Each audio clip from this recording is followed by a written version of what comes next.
My name is Amy. It's been almost 3 years since I got married to my husband, Michael. We are both satisfied with our current jobs and consider having children in the future, but for now, we are dedicated to our careers. Since the beginning of our marriage, Michael has been supporting the household chores, not always equally, but he helps. When I have to work late, he prepares dinner using microwave food, and on weekends, he takes on the washing up. I am not bad at household chores, and I feel our relationship is appropriate as it is. However, recently I have been feeling a small dissatisfaction. It is because Michael has started visiting his parents' house frequently. Previously, we sometimes visited his parents' house together, but lately, he has been going there overnight after work or visiting alone on weekends. The reason is probably due to the death of his father. 6 months ago, his father passed away, and since then, his mother, who used to live with him, has been alone. Michael's brother and his wife, concerned about this, decided to live with his mother, but it seems that their living together has not been going smoothly. Initially, I was also worried about his mother, so when Michael's brother and his wife started living with her, I was very grateful. It was obvious that his mother was very depressed, and everyone hoped she would cheer up a little. After his father's death, when Michael's brother and his wife started living with her, I also visited occasionally to support her. Gradually, his mother began to regain her usual brightness, and there was a time when it seemed that her daily life was returning to normal. But after that, the situation gradually turned ominous. His mother, who used to take care of his father, still had a nurturing nature and started taking care of her grandchildren. Michael's brother and his wife have a daughter, and they were not particularly strict about parenting. But his mother's intervention was quite forceful. She would become furious if meals were not finished completely and would lock the child in a room if she did not follow her instructions. Even when Michael's wife asked her to stop, she would not accept it, saying, "This is discipline. If you don't teach properly, she can't become a good adult." And she would not bend her stance. When I first heard about this incident from my sister-in-law, I was honestly surprised. I wondered if discipline really needed to be that severe.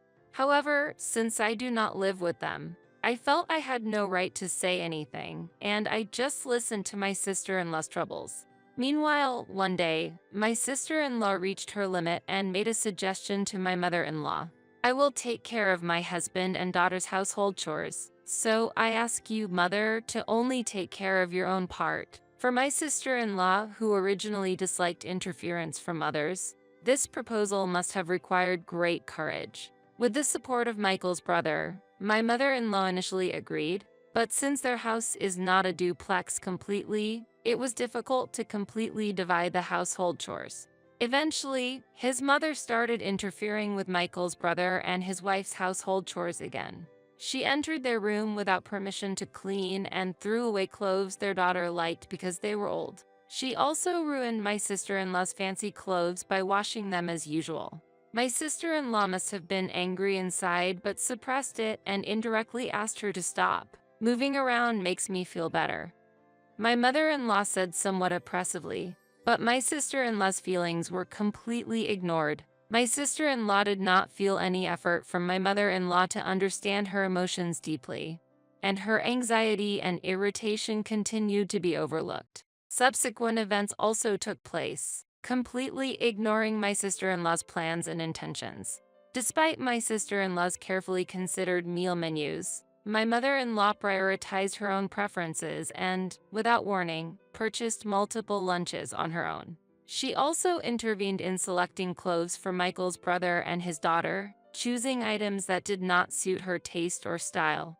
The clothes chosen by his mother were not usually fashionable but rather were often cheap sale items. His 5-year-old daughter, who had begun to develop her own opinions on clothes, showed no interest in his mother's selection. Initially, Michael's brother and his wife tried to accept the situation calmly, but over time his mother's dissatisfaction became apparent, and she frequently complained, "Why won't she wear what I bought?" In response, my sister-in-law tried to get her daughter to wear the clothes his mother bought, but the daughter steadfastly refused. As expected, My mother-in-law was quick to be angry and sulk, and gradually her dissatisfaction turned towards her daughter-in-law, and harsh words were frequently thrown at her.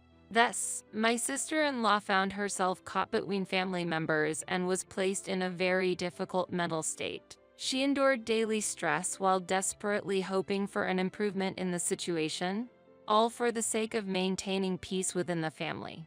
Although I couldn't actually do anything, she thanked me by saying, "I could only endure because of your support, Amy. I truly appreciate it." I felt somewhat useful and always listened attentively to my sister-in-law's stories. In such circumstances, an incident occurred. While Michael's brother was away on a business trip, his mother asked my sister-in-law to go shopping. My sister-in-law thought about taking her daughter with her, but his mother said, "I'll take care of her, so go by yourself quickly," and reluctantly, she went alone. However, what my sister-in-law saw when she returned was appalling. Her daughter was completely changed. Her neatly grown hair had been roughly cut off. What happened? This hair. My sister-in-law panicked and rushed to her daughter, who softly answered, "Grandma did it." She confronted her mother-in-law in the kitchen, demanding, "Why would you do such a thing without permission?" But his mother simply said, "Long hair is just in the way for an active girl," and did not apologize at all. Her daughter kept crying, and it was painful for her mother to see, which made her cry too. When Michael's brother returned home, a fierce argument broke out between him and his mother. This situation led Michael to intervene from a neutral standpoint, which subsequently caused him to frequently visit his parents' home. Michael's brother clearly told his mother, "Do not interfere in our lives anymore. If something happens again, I will leave the house," which seemed to upset his mother. Michael is concerned about his mother and visits frequently to support her, but I feel that this issue is not something that can be resolved simply by his intervention. Even as an outsider, it is clear that the fault lies with his mother. His mother might believe that her actions are right, but they can be bothersome to others.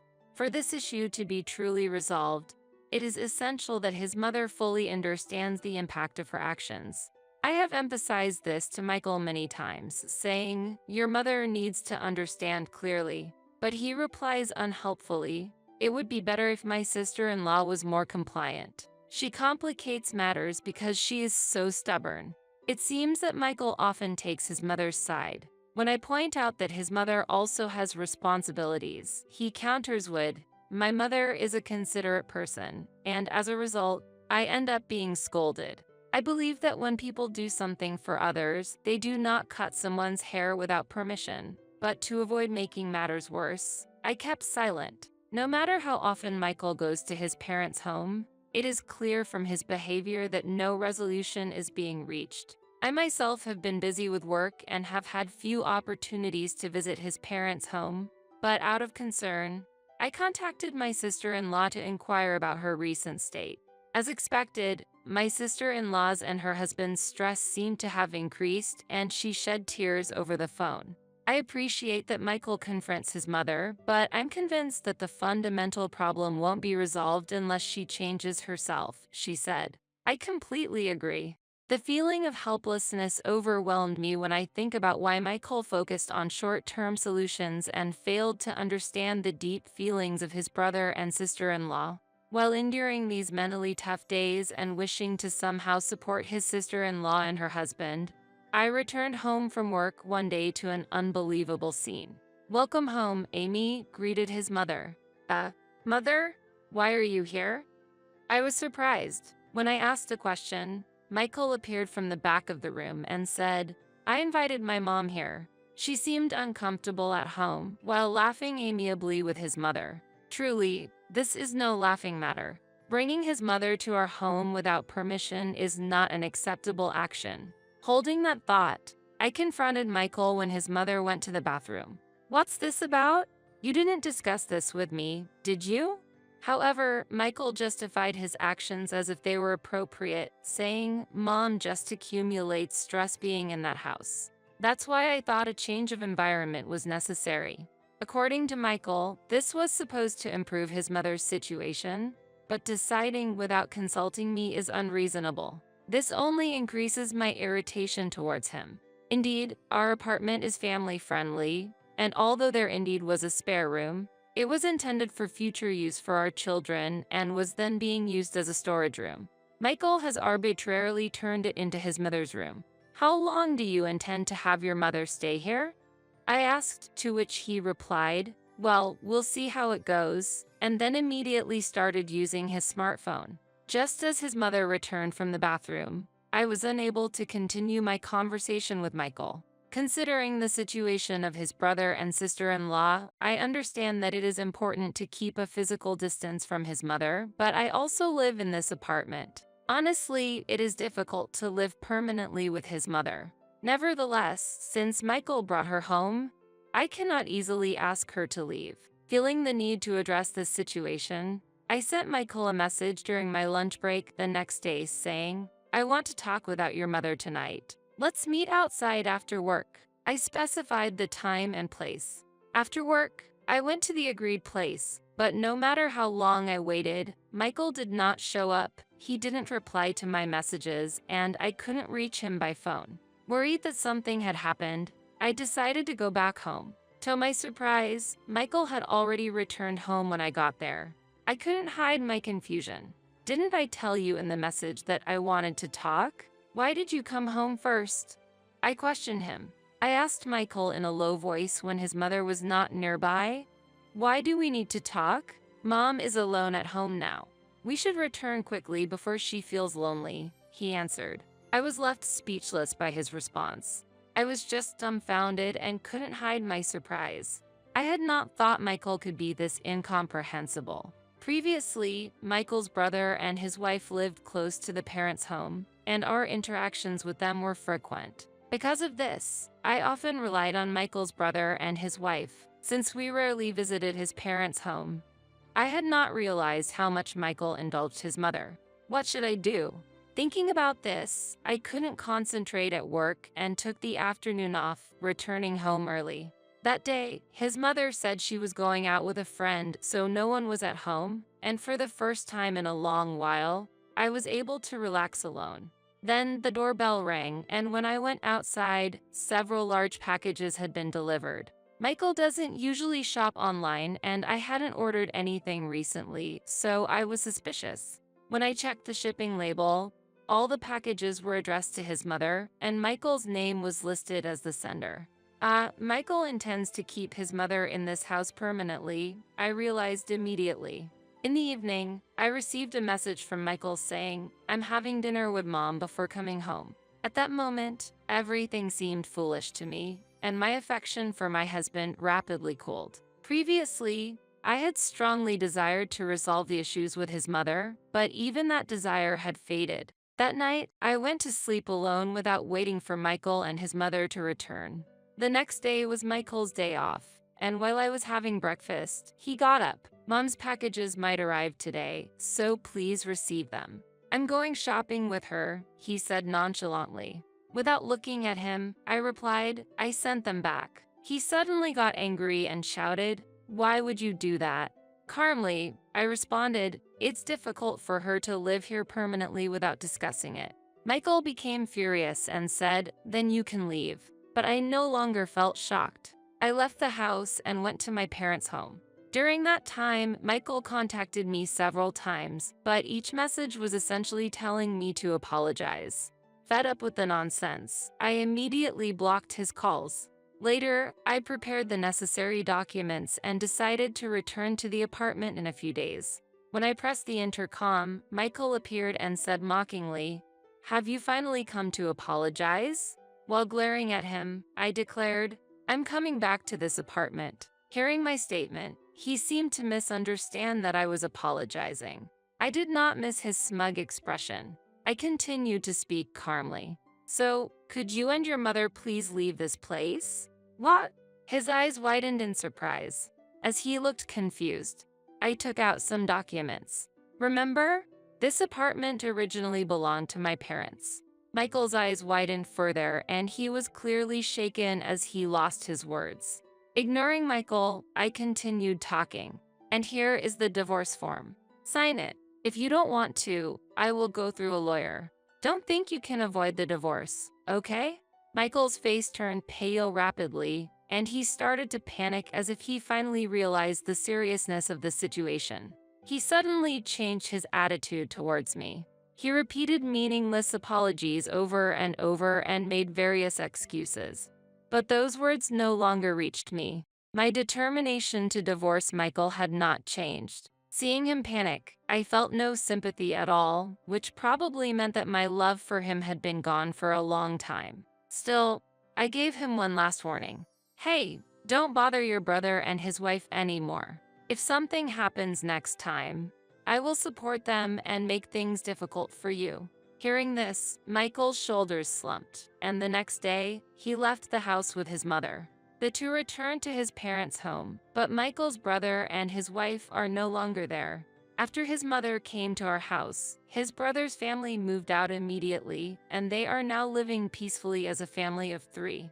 Meanwhile, I live alone in the apartment, enjoying fulfilling days in both my work and private life.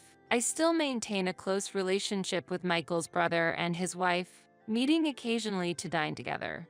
However, I have completely cut ties with my former husband and his mother, saying I will never interact with them again. For myself, this has become an opportunity to aspire to a more peaceful and happy life, paying attention to avoid similar situations in the future.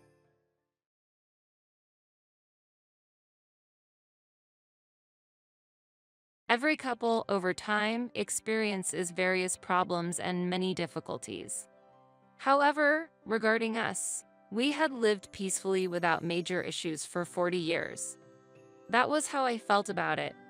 Little did I know, we were about to face a pitfall I never imagined. Suddenly, my husband Frank proposed a divorce. When he announced the separation, he was holding a splendid bouquet of flowers. That day was his 65th birthday, and he had just retired from his job. The bouquet, a retirement gift from his colleagues, was adorned with flowers in soft shades of orange, pale yellow, light blue, and white. Looking at the bouquet, I couldn't help thinking, oh, it looks expensive.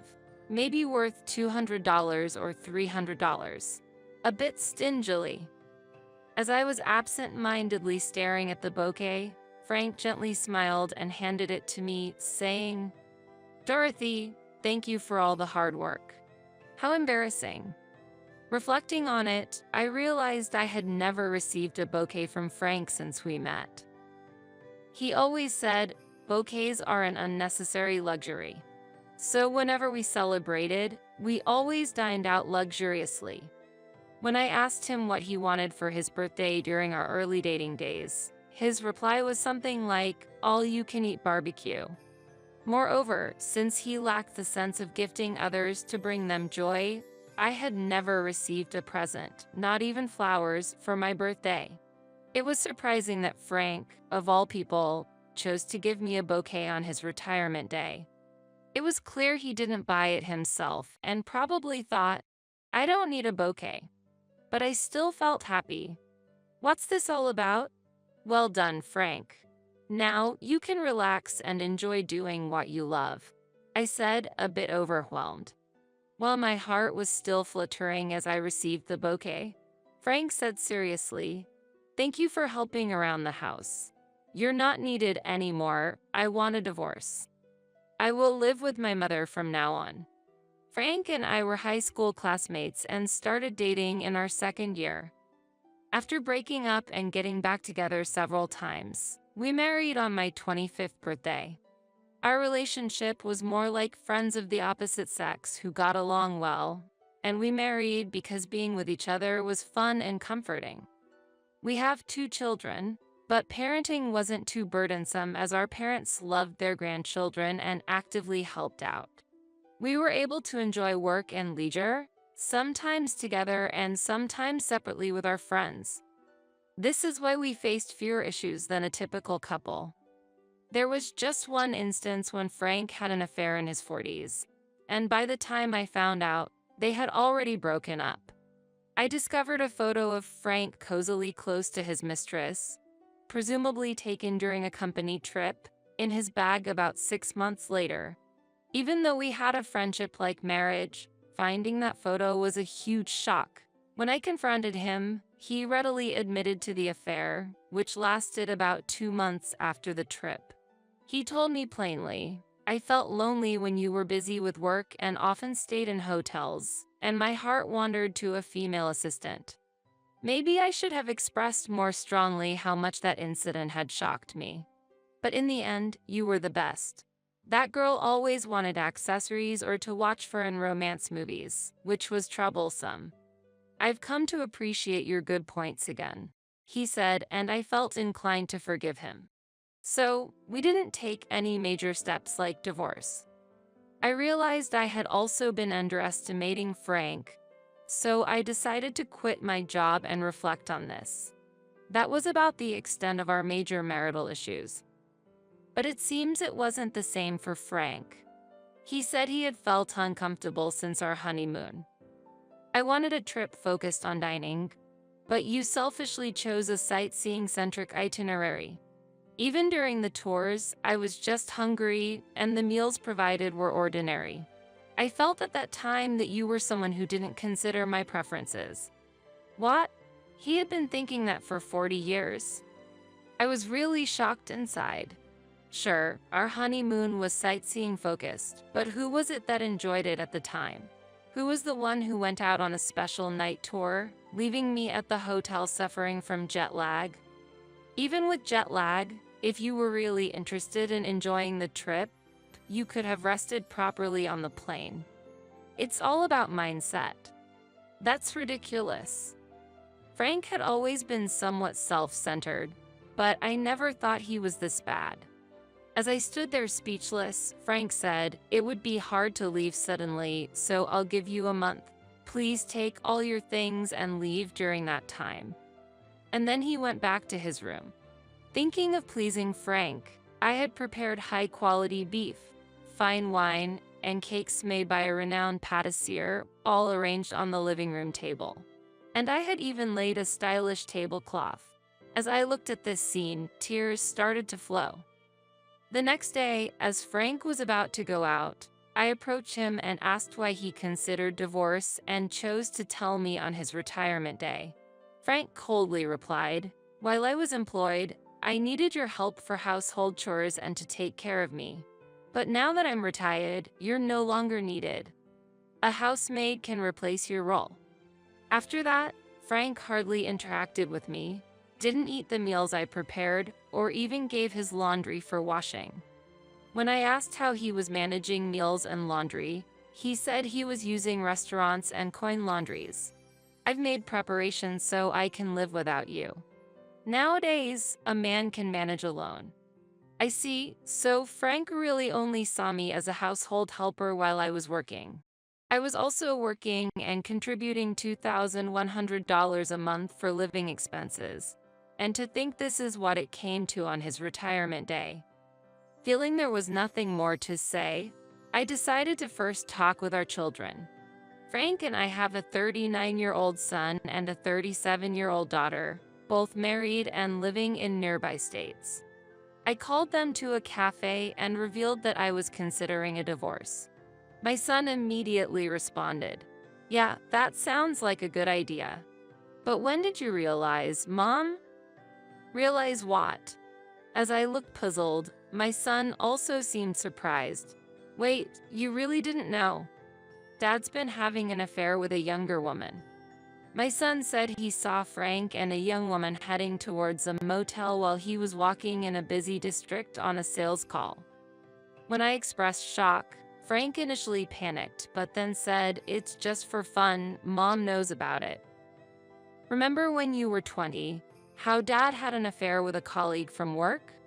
Mom was calm about it then, and I thought it would be the same this time. My son casually mentioned this, Frank having an affair again, and to think he was deceiving me with such lies. I had believed him when he said he would live with his mother after our divorce, but that turned out to be a lie too. As I was stunned, my daughter suggested using a detective agency to investigate Frank's actions. Indeed, there's no point in just being shocked. It would be regretful to let this end without doing anything. I decided to conduct a thorough investigation.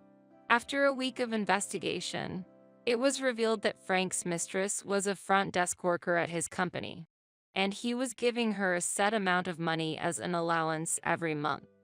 A detective recorded their conversation in a cafe, where it was heard that the allowance was about $1,000 per month, and the woman was asking for more. Frank's response was, "I plan to divorce my wife, so let's get married. I'll arrange for more than enough money." So that's why he was trying to get me out of the house. My children suggested that I talk to this woman. However, I wanted to shock Frank and his mistress in a more effective way. After researching extensively on the internet and consulting a lawyer acquaintance, I found a way to have a significant impact on them. A few days later, I called Frank to the living room and said, "I accept the divorce, but we need to properly settle the compensation and property division." Frank immediately responded, "We should split half of the money in each of our bank accounts and half the value of this house and land. That's about property division. But first, let's talk about compensation. I intend to demand $50,000 from you." Why? Late life divorces aren't uncommon. Why do I have to pay that much? As Frank scoffed, I showed him several photos of his affair. "This should explain why you need to pay compensation," I said, and Frank looked shocked. "Besides, I recorded your conversation, and I know she gets an allowance of $1,000 every month. Oh, and planning a trip to celebrate 3 years of dating and marriage? That means for 3 years, you've been giving her $1,000 monthly. That money belongs to our marital assets, so I'll include it in the property division." One more fact. Frank had left an open credit card statement scattered everywhere. After collecting and scrutinizing them, I found suspicious expenses totaling over $20,000, including stays at high-end hotels in the capital and purchases from famous international brands for women. I would also include these in the property division. By the way, I found a lease agreement for an apartment from 3 years ago under your name. I had a detective check, and it turns out your mistress lives there. I'll include that rent in our shared assets too. As I calmly presented all these facts, Frank's face went pale. A natural reaction considering these amounts added up to nearly $100,000. It was later revealed that Frank had about $50,000 in his account at the time. Frank thought he would just have to pay me half of that, $25,000, but with a total of about $150,000 in savings calculated, he now needed to pay me about $75,000. "Wait, how much do you have in your account?" "Half of that is mine," Frank exclaimed in panic, so I showed him my bank book. There was about $70,000 in my account. This meant that Frank was entitled to $35,000, so he needed to pay me $40,000. Additionally, when I mentioned that the house and land should also be divided as part of the property settlement, he claimed, "This house and land are in my name. They are not shared property." However, legally, the house and land are considered shared property regardless of whose name they are under. I should also add that I've paid for all the house repairs from my account.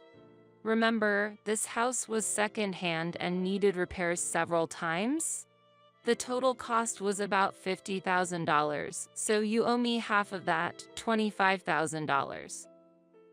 Even if we sold the house and land and split the proceeds, Frank would not end up in debt, but he was quite disappointed, thinking he would receive the entire sale profit.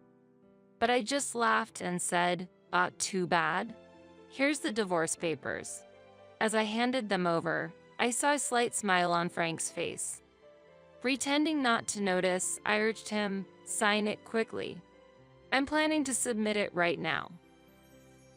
After he signed on the spot, I grabbed the documents and hurried to the city office. When I returned home 30 minutes later, Frank was sitting confidently on the sofa. It seemed he thought everything was resolved with our earlier conversation. Then I delivered the final blow. Let's talk about your retirement benefits. His face showed full confidence. Unfortunately, I haven't received my retirement benefits yet. They won't come in for another 3 to 4 months. We're divorced now, so that money isn't shared property, he declared, just as I expected. Feigning surprise, I asked, really? That's terrible. How much will you receive? Frank proudly answered, $120,000. Impressive, right? That amount is average for a small to medium-sized company. So, I'll be receiving $60,000, right? Wait, hold on. The retirement benefits will be paid after our divorce. Frank replied in shock. That's the thing. Even after divorce, retirement benefits are subject to property division. I read online about a case where a couple divorced 5 years before retirement, and the retirement benefits were divided. So, if you don't sell this house and land, your assets will be negative. But even if you sell, you won't get enough money to satisfy your mistress. With that, Frank looked completely stunned, his mouth agape in disbelief. Poor thing. By the way, when we had the house appraised, it was valued at about $300,000, including the land. If we sold it, we could each get about $150,000. But Frank's mistress had insisted on not selling the house, so Frank reluctantly agreed to pay me $150,000. Including the $50,000 in compensation, Frank ended up with a total debt of $200,000. It's puzzling why his mistress, who is still in her 30s, was so smitten with the older Frank and fixated on that house. Despite being old, the single-family house in the city with good transport accessibility must have been attractive. After they remarried, Frank's new wife's parents brought all their furniture and moved into that house. As a result, Frank, who had planned a leisurely life with his retirement benefits, property division, and pension, now had to support his new wife and her parents with just his pension, while also struggling to repay debts. Eventually, he had to look for work again, probably earning around $30,000 a year at over 65. Additionally, since I claimed $20,000 in compensation from his new wife, their marital relationship is reportedly very strained. It's only a matter of time before Frank loses that house. Moreover, due to the rental apartment he rented for his mistress, which was occupied by someone else, a breach of contract occurred. I notified the real estate management company, resulting in a penalty fee. Really, it's quite pitiful. As for me, I had a good income originally, so I moved into a luxury apartment after the divorce and am living comfortably. I work 3 days a week at a supermarket that hires people even at 65. My daughter's house is nearby, so I live in peace. My granddaughter, just entering middle school and in her rebellious phase, cares for her recently divorced grandmother and visits often. She's a very kind girl. Though I no longer have a husband, my time with my granddaughter has increased, and I'm truly enjoying these happy moments.